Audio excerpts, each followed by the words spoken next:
Well, as you'll see here in a moment, a 1956 government film detailed the case of Captain Thomas Mantell. Happened just months after another celebrated incident in Roswell, New Mexico, where a UFO had reportedly crashed in the summer of 1947. We spoke with the man who was the commander of the Kentucky Air National Guard when the Mantell case occurred, and a former chief of staff with the Guard. We also talked with a UFO researcher, and as you might guess, we got two different opinions.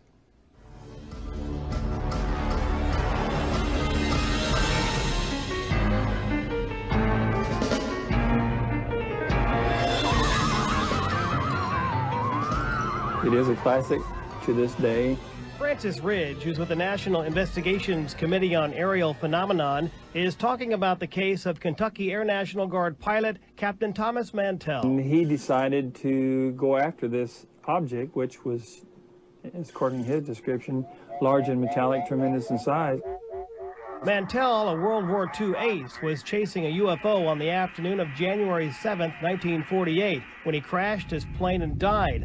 The mystery died with him on a farm in Franklin, Kentucky. Ridge and others remain convinced Mantell was chasing an object not of this world. Several years later, when they restructured the project, because, Project Sign was the first one, and they were serious, and they came to the conclusion that we were dealing with something from somewhere else.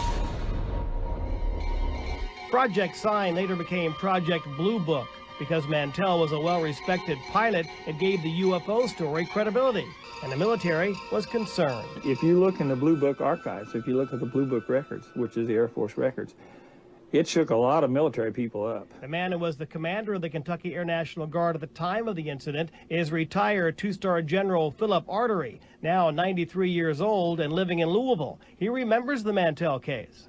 Well, I'm fascinated with it, and that's all I can say about it.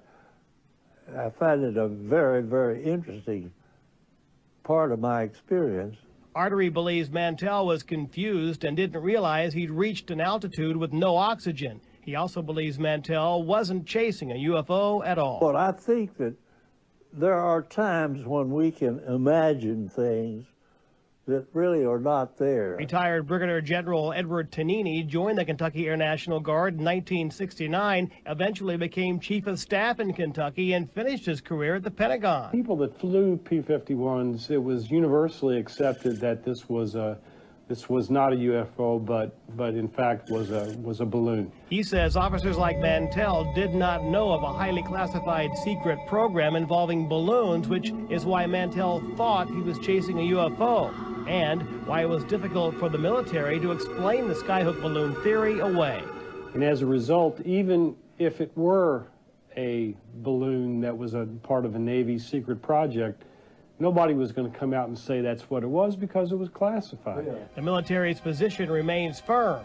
So does the position of those who investigate UFO sightings, like Mantell's, for a living. It's always impressed me that he was chasing something other than a balloon, even though to this day it'd be very difficult to prove it. One thing about it, though, after searching all the records and after the Air Force claimed that it was a skyhook balloon, they have pretty good records on all the launches, but they never could establish a launch date for that day.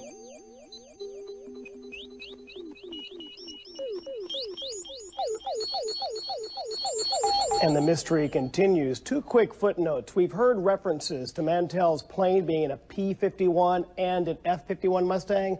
In 1946, the designation P-51, P for pursuit, was changed to F-51, F for fighter, because of a new designation scheme through the United States Air Force. It's basically the same plane, but for the record, Mantell was flying an F-51. Also, there were several reported sightings of UFOs on the day of Mantell's death, including Madisonville and Owensboro. Newly found documents left off the official Blue Book records show that some of these objects were maneuvering and could not be attributed to balloons of any kind.